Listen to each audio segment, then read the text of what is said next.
Now, having a toxic relationship with money, South Africa's stockpiling queen has got you.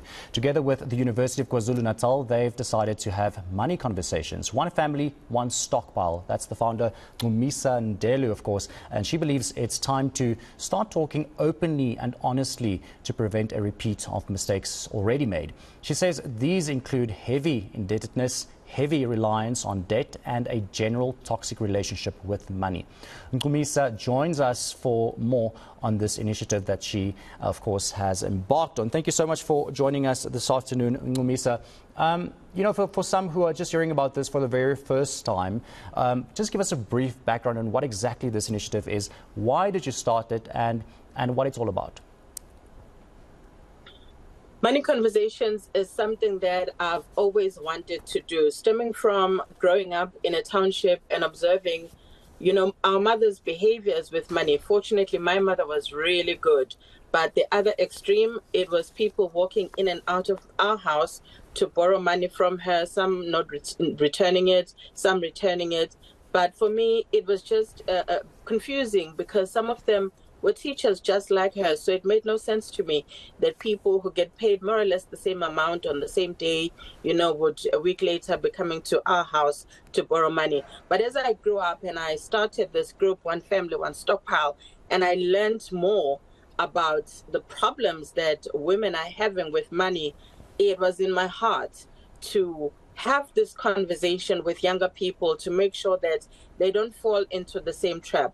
I know when I was at tertiary institution, I had 2 clothing accounts already, and I don't know how I was able to open those accounts because I was unemployed.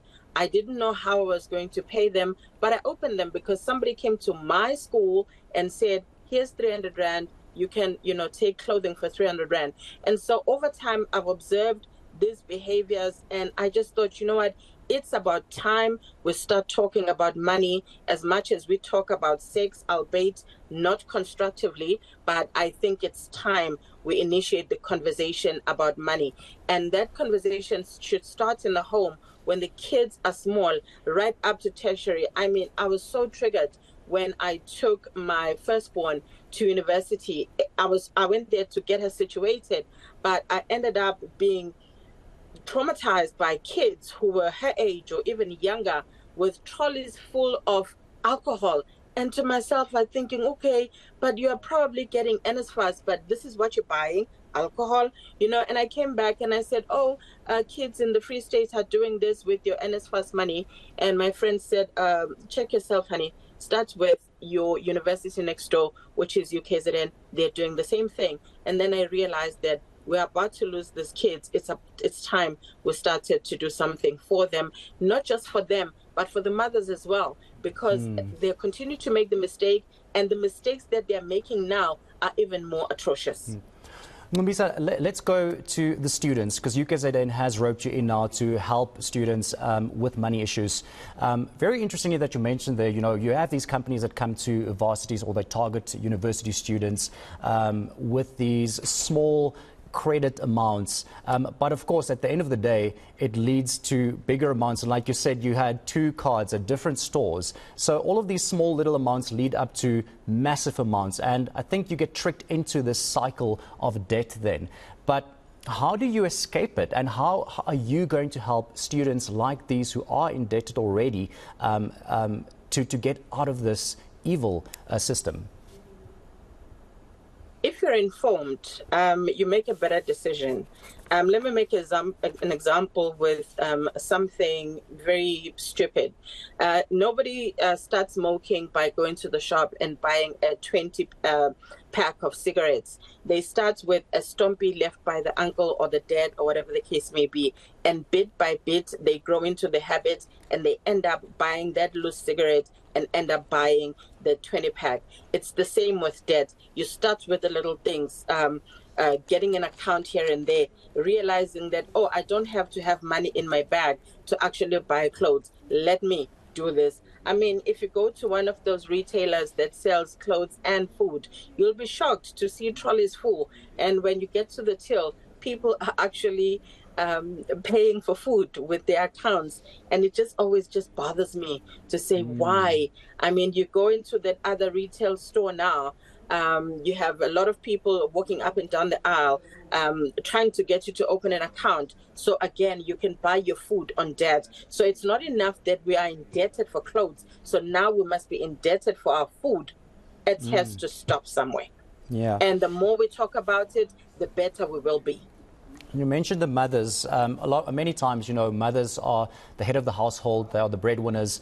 But of course, you're a mother. You're working hard. You are making money, trying to put food on the table for your family.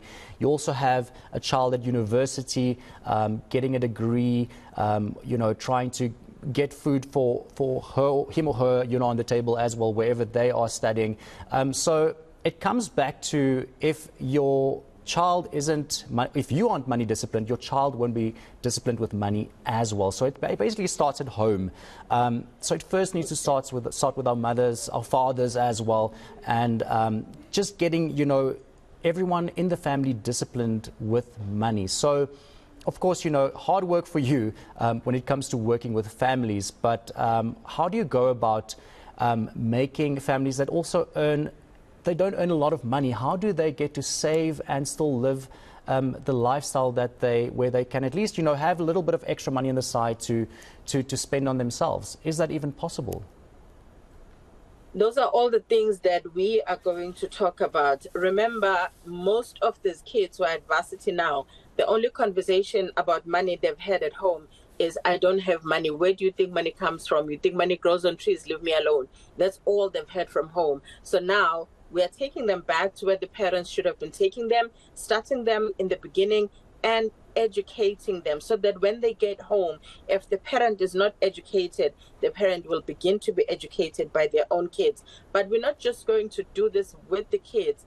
At some point, we're going to take it to the mothers as well, because mothers are doing atrocious things to their children in the name of money.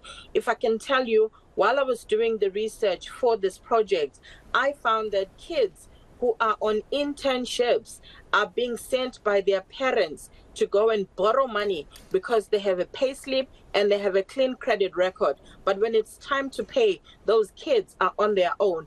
And it's not one kid I've spoken to, it's 100 kids that I've spoken to, and they have more or less the same problem. I have kids who have started working who are struggling financially because parents are taking half of their salaries. I have kids who are saying to me, I'm just waiting for my mother to die so that I can begin to live my life, because right now I don't even know why I'm working.